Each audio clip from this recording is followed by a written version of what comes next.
King Setthathirath, the Unifier of Lan Xang and the Defiance against the Burmese Empire. The bastion on the Mekong. If the history of 16th century Southeast Asia was a chessboard of blood and conquest, the kingdom of Lan Xang, the land of 1,000,000 elephants, was its most resilient piece. At the helm, steering the nation through the most turbulent waves of the era, was King Setthathirath.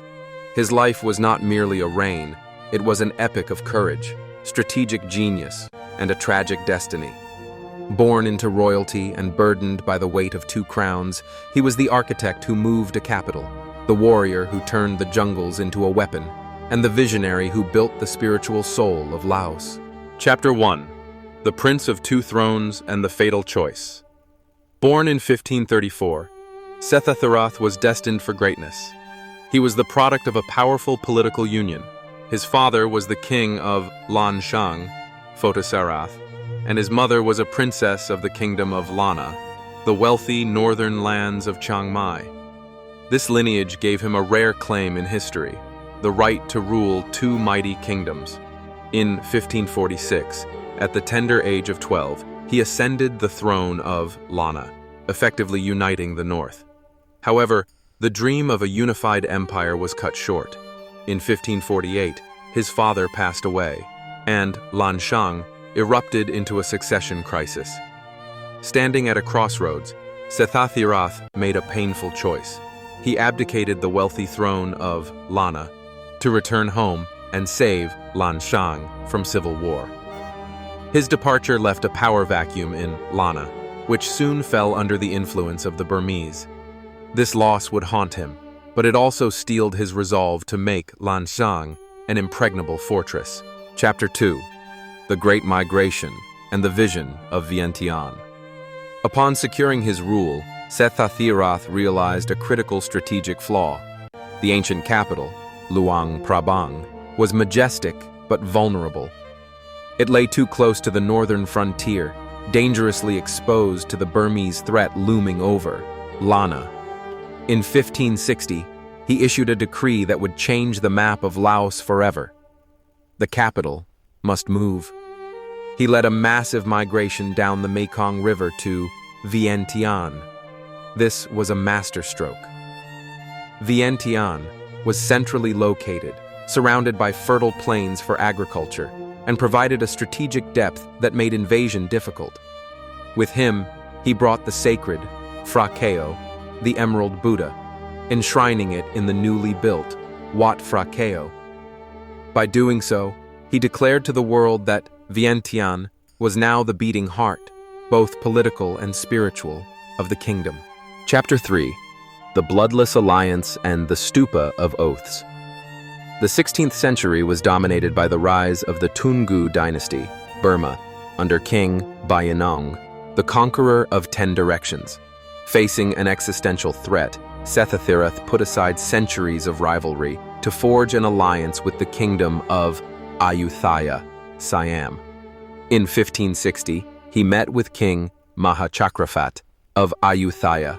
To seal their pact against the Burmese, they did not build a fortress, but a monument of peace, the Pha That Luang Stupa, the Stupa of love and truth.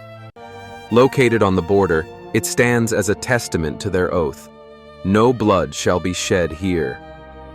To this day, visitors are forbidden from wearing red, the color of blood, when entering the sanctuary.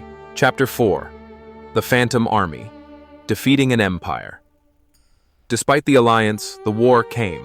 In 1565, King Bayinnaung unleashed his massive army, complete with war elephants and Portuguese muskets, upon Lan Xang. Setthathirath knew that meeting the Burmese in open battle was suicide. Instead, he employed guerrilla warfare and scorched earth tactics. He evacuated Vientiane, stripping the land of food and supplies, and vanished into the jungle with his army. When the Burmese captured the capital, they found only empty houses.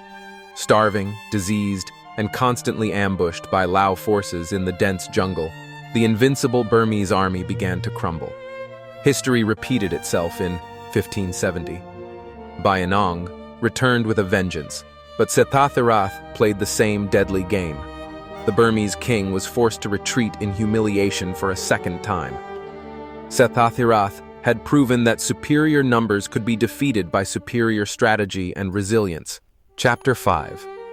The Golden Legacy and the Vanishing King. Amidst the smoke of war, Setthathirath looked toward eternity.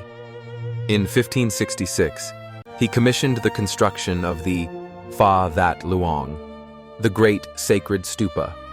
Rising like a golden lotus, it symbolized Buddhist enlightenment and national unity. Today, it remains the supreme national symbol of Laos. However, the hero's end was shrouded in mystery.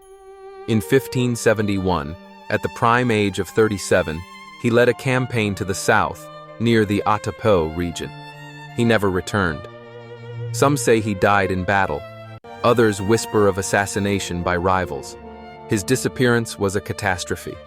Without his leadership, Lan Xang descended into chaos and was finally subjugated by Burma in 1574, just 3 years later.